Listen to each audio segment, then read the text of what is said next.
5ই আগস্টের পরে বাংলাদেশকে নতুন করে সাজানোর চেষ্টা করছে শিক্ষার্থীরা, বিশেষ করে এই যে রক্তে রঞ্জিত ছিল আমাদের দেশ বা রাস্তাঘাট ক্যাম্পাস, এটাকে নতুন করে রঙে তুলি দিয়ে আঁকা হচ্ছে।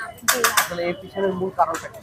মূল কারণ আমাদের দেশে আগে স্বৈরাচার প্রতিষ্ঠিত হয়েছিল, এর কারণে আমাদের আর দেয়ালে অনেক বাজে বাজে কথা লেখা ছিল, যেগুলা আমাদের মুরব্বীরা দেখলে অথবা শিশুরা দেখলে এগুলা গ্রহণযোগ্য না সবার। এজন্য আমরা দেয়ালে সব পোস্টার এগুলো সরিয়ে নতুন করে আমাদের নতুন দেশটাকে রাঙাতে চাচ্ছি আমাদের নিজের মতো করে। আর যাদেরকে আমরা হারিয়েছি তাদেরকে স্মরণ করার জন্য আলাদা কোনো কিছু করা হচ্ছে কিনা? জি, তাদেরকে স্মরণ করার জন্যই আমরা এই দেয়ালের কার্যক্রম শুরু করেছি, এবং আমাদের শিক্ষার্থীরা যারা রয়েছে সকলের আহ্বান তারাও এগিয়ে আসুক, এই কাজগুলো করুক।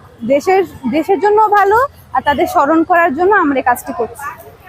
এটা কি ডিফারেন্ট অভিজ্ঞতা না? রাস্তাঘাট পরিষ্কার করা, রাস্তায় ট্রাফিকের কাজ করা, এই দেয়ালে রং করা, জি এটা কি আগে সম্ভব ছিল বা আগে স্বাধীনতা ছিল? জি না, আগে স্বাধীনতা ছিল না বলে আমাদের ছাত্ররা এত প্রাণ দিয়েছে। আগে আমাদের কোনো স্বাধীনতা ছিল না, বাক স্বাধীনতা ছিল না। এখন আমরা স্বাধীন, আমরা নিজের মতো করে নিজের দেশকে গড়ে তুলছি। তো কেমন বাংলাদেশ চাচ্ছ আসলে? এখন আমরা সুন্দর, রঙিন এবং স্বাধীনতাপূর্ণ একটি বাংলাদেশ চাচ্ছি। সবাই যাতে বাক স্বাধীনতা পায়, সবাই যাতে নিজের অধিকার প্রতিষ্ঠিত করতে পারে। এই উদ্যোগটা মূলত আমাদের রাস্তাঘাট আগে যখন আমরা আন্দোলন করেছি, আন্দোলন সম্পর্কিত লেখা, সবকিছু রাস্তাঘাটে সব জায়গায় আন্দোলন সম্পর্কিত লেখা ছিল। তো আমাদের মাথায় আসলো যে আন্দোলন যেহেতু আমরা শেষ হয়ে গেছে, আমরা এক স্বাধীন নতুন বাংলাদেশ পেয়েছি, তাই রাস্তাঘাট সবকিছু শেষ করে আন্দোলন মুছে আমরা স্বাধীন একটা সুন্দর বাংলাদেশ সবাইকে দিতে পারি। তো সেই হিসাবেই উদ্যোগটা মাথায় এসেছে, সুন্দর করে আগের সব আন্দোলনের সবকিছু মুছে ফেলে নতুন আমাদের এই যে, যেমন এখানে আমরা লিখেছি স্বাধীনতা এনেছি, সভ্যতাও আনবো, এই টাইপের কিছু করার জন্য, নতুন কিছু করার জন্য। আগের যে ভাষা ছিল, অনেক বড়রা ছোটরা অনেক বিচ্ছিরি বিচ্ছিরি, এটা আমাদের রাগের ক্ষোভের ভাষা ছিল আসলে।